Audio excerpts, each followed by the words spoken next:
Good morning विद्यार्थीगण।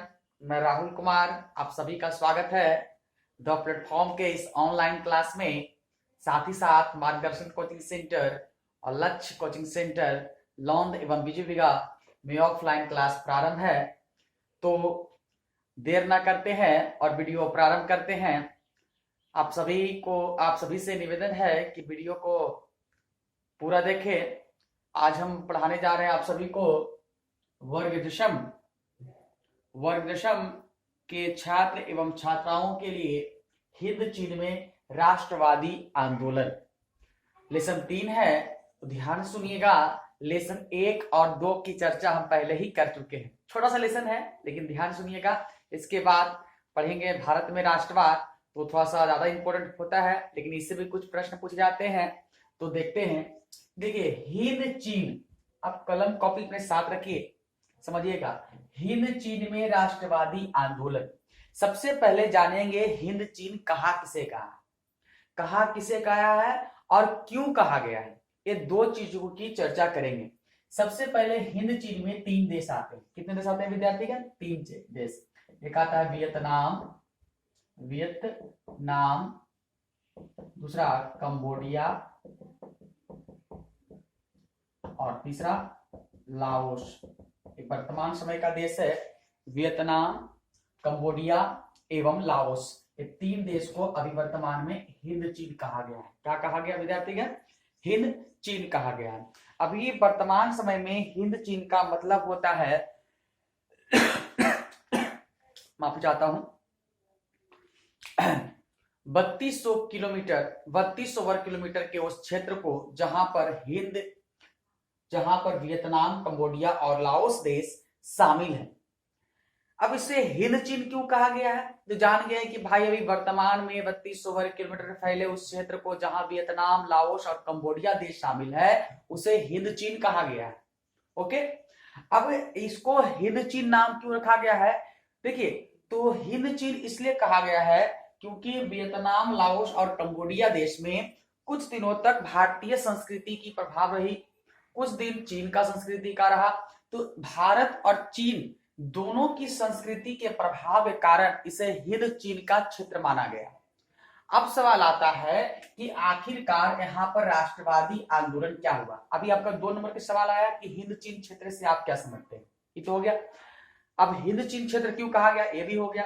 अब जानेंगे यहाँ पर कि राष्ट्रवादी आंदोलन क्यों हुआ, किन कारणों से यहाँ राष्ट्रवादी आंदोलन हुआ था, है ना। किन कारणों से यहाँ राष्ट्रवादी आंदोलन हुआ था, इसके बारे में भी सुनिए आप।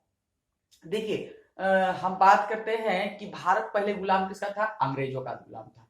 तो ज्यादातर यूरोपीय देश किसी न किसी, चाहे अफ्रीका महादेश का हो चाहे एशिया महादेश का हो, सभी को अपने कब्जे में ले रहा है ना। जिसके कारण क्या हुआ कि आप समझने की कोशिश कीजिएगा कि फ्रांस भी इंडिया की तरफ आया, लेकिन फ्रांस इंडिया की तरफ आया तो उसे कड़ी टक्कर मिल रहा था इंग्लैंड से। इसलिए फ्रांस ऐसे क्षेत्रों को ढूंढ रहा था जहां पर वो अपना उपनिवेश का विस्तार कर सके, साम्राज्यवाद का विस्तार कर सके। तो उसने सीधा रुख किया किधर? हिंद चीन में, यानी वियतनाम, लाओस और कंबोडिया की तरफ रुख किया।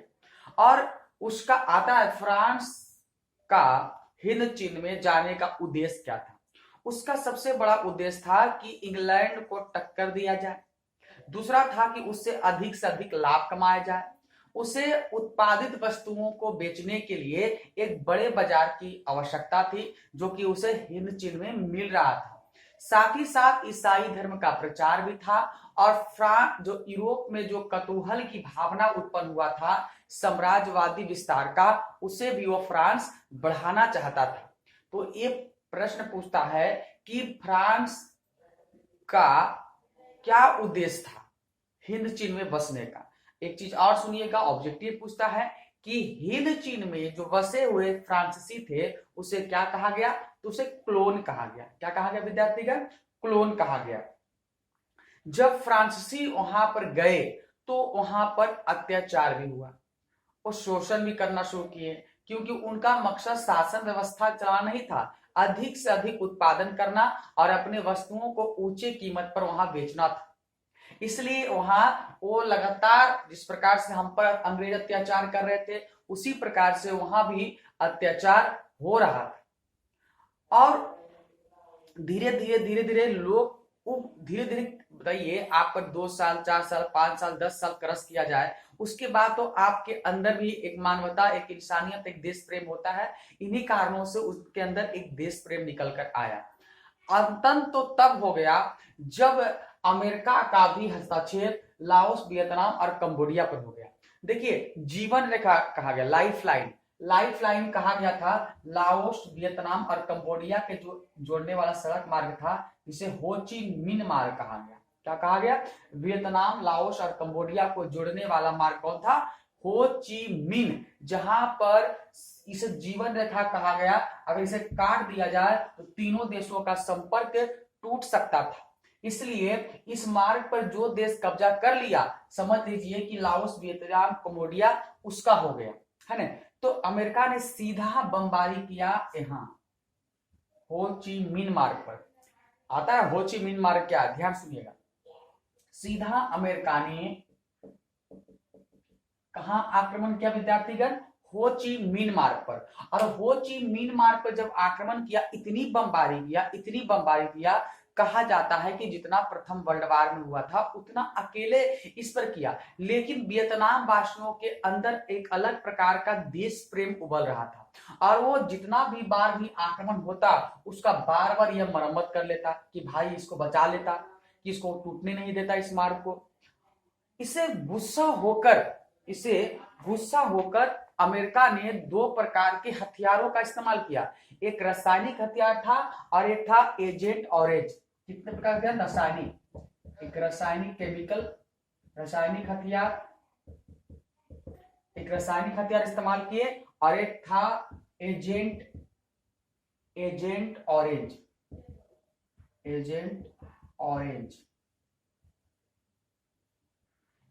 ऑरेंज नामक एक हथियार का भी इस्तेमाल किया गया।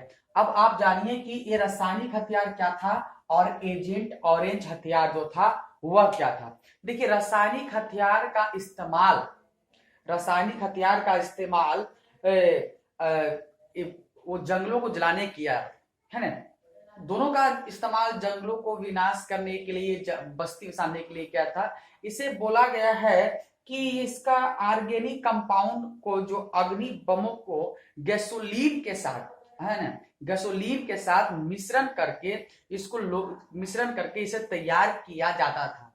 और जब इसका छिड़काव होता था तो हमारे त्वचा में चिपकता था और चिपकने के बाद उसको गलाता था।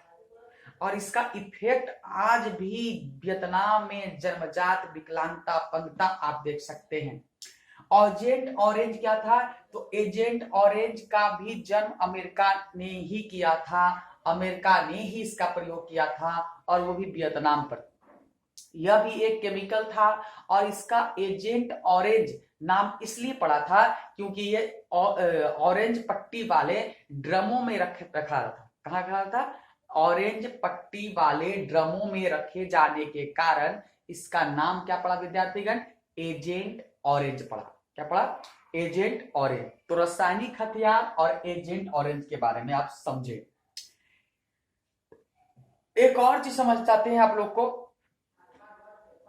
कि यहीं पर वियतनाम में देखिए कितना कुर्ता बड़ा काम किया था अमेरिका, कि यहाँ पर एक और घटना घटती है और वो घटना घटती है, एक गांव था जिसका नाम था माई ली गांव। ये घटना के बाद पूरा वियतनाम में, ये तत्कालीन कारण मान लीजिए हिंद चीन में राष्ट्रवादी आंदोलन के विकास का।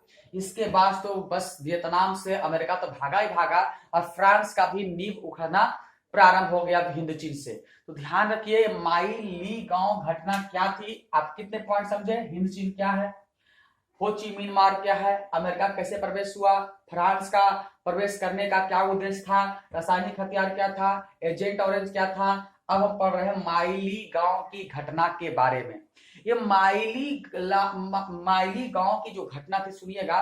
कुछ अमेरिकी सैनिक एक गांव पहुंचे और गांव में पहुंचने के बाद उन्हें लगा कि ये वियतनामी समर्थक है, वियतनामी क्रांतिकारी, और पूरा गांव को घेर लिया। पूरे गांव को घेर लिया और वहां पर घेरने के बाद जो बूढ़ा थे, युवा थे, बच्चा थे, सबको गोली मार दी। और जो महिलाएं थी, जो लड़कियां थी, उसको बंदी बनाकर कई दिनों तक उनके साथ रेप किया, बलात्कार किया और उन्हें भी गोली मारकर पूरे गांव में आग लगा दिया। इन घटना में एक बूढ़ा आदमी जिंदा बच गया और जिंदा बचने के बाद इस घटना को विश्व के सामने उजागर किया।